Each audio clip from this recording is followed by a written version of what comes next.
শ্রী রাধার মৃত্যু হয়েছিল কিভাবে? কেউ হত্যা করেছিল?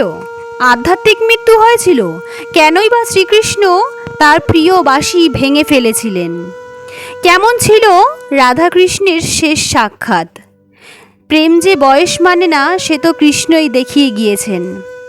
রাধা তার চেয়ে 5 বছরের বড়, তবু দুজনে প্রেমে পড়েছে নির্দ্বিধায়। বৃন্দাবনে বছরের পর বছর একসঙ্গে কাটিয়েছেন দুজনে। কিন্তু শ্রীকৃষ্ণ বৃন্দাবন ছেড়ে চলে যাওয়ার পর কি হয়েছিল রাধার? কেনই বা কৃষ্ণ তার বাঁশি ভেঙে ফেলেছিলেন জানেন কি? আজকের বিশেষ ভিডিওতে থাকবে রাধাকৃষ্ণ সম্পর্কে এই অজানা তথ্য। কৃষ্ণর কাছে দুটি জিনিস বড্ড প্রিয় ছিল তার। এক হলো রাধা আর 2 হলো তার বাঁশি। কৃষ্ণ যেখানেই থাকুক না কেন, তার বাঁশির সুর শুনে রাধা ঠিক তার কাছে পৌঁছে যেতেন। তাই তো কৃষ্ণ তার বাঁশিকে তার সব সময় সঙ্গে রাখতেন। তাই বলা হয় এই বাঁশি রাধা এবং কৃষ্ণের প্রেমের প্রতীক। রাধার মৃত্যু কিভাবে হয়েছিল তা নিয়ে রয়েছে নানান মতান্তর।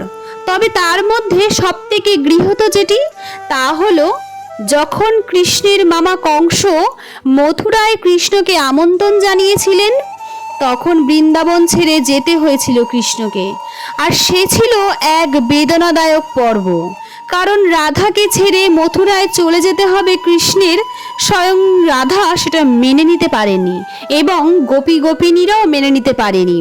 শেষমেশ সকলকে বুঝিয়ে রাধাকে মানিয়ে তারপর রওনা হয়েছিলেন কৃষ্ণ তার মামাবাড়ি মথুরার উদ্দেশ্যে। সে যাত্রার বলরাম ছিল তার সঙ্গী। মথুরায় গিয়ে কৃষ্ণের হাতে বধ হন অত্যাচারী কংস মামা। শান্তি ফেরে মথুরায়। এরপর কৃষ্ণ প্রজাদের রক্ষার জন্য চলে যান দ্বারকেশ্বরে, যেখানে নিজের রাজ্য তৈরি করেন তিনি। এদিকে কৃষ্ণ যখন দ্বারকায় চুটিয়ে রাজত্ব করছেন, তখন তার জন্য ব্যাকুল হয়ে গেছেন রাধা। মেয়ের এই অবস্থা দেখে মা তখন বিয়ে দিয়ে দিলেন রাধার আয়ান ঘোষের সাথে। রাধার কোনো আপত্তি, কোনো গ্রাহ্যই হলো না। রাধার মা ভেবেছিলেন স্বামীর সংসারে গিয়ে মেয়ে কৃষ্ণের কথা ভুলে যাবেন। কিন্তু যার মরমে মরমে কৃষ্ণ, যার শিরায় উপশিরায় বইছে কৃষ্ণ প্রেম, তাকে কি করে কৃষ্ণ থেকে দূরে সরিয়ে রাখা যায়? এহেনু রাধা করল কি, একদিন স্বামীর সংসার সমস্ত কিছু বিসর্জন দিয়ে সবার অলক্ষ্যে চুপিসারে শ্বশুর ঘর ছেড়ে বেরিয়ে পড়লেন দ্বারকার উদ্দেশ্যে।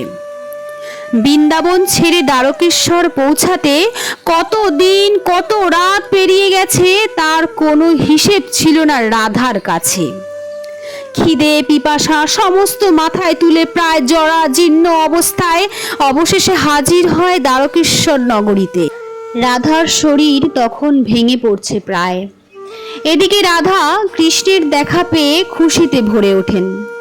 যাতে কাছ থেকে কৃষ্ণকে চোখের দেখা দেখতে পান, তাই কৃষ্ণের অনুমতি নিয়েই দাসীর কাজ নেন তিনি। কৃষ্ণ তাতে আপত্তি করেননি। রাজপ্রাসাদে কেউ কিন্তু এই রাধাকৃষ্ণের সম্পর্কের কথা জানত না। রাজপ্রাসাদে দূর থেকে রোজ কৃষ্ণকে দেখতেন রাধা। কিন্তু একটা সময় এলো, এই দূরত্ব কৃষ্ণের থেকে মানতে পারছিলেন না তিনি। অতীতের সঙ্গে কৃষ্ণকে মেলাতে পারছিলেন না তিনি। মনে হচ্ছিল সম্পর্কটা খারাপ জায়গায় চলে যাচ্ছে। বুঝতে পেরেছিলেন শারীরিক নৈকণ্ঠ আর নৈতিক নৈকণ্ঠ এক নয়। ফলে একদিন কৃষ্ণকে কিচ্ছু না জানিয়েই মনে তীব্র অভিমান নিয়ে রাজপ্রাসাদ ছেড়ে বেরিয়ে পড়লেন রাধা। কিন্তু কৃষ্ণের কাছে কিছুই অজানা ছিল না। সে তাকে অনুসরণ করতে থাকে।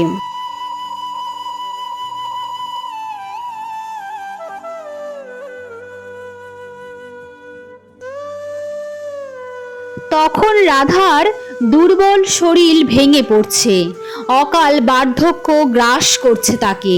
কিন্তু তারপরেও রাধা হেঁটে চলেছেন।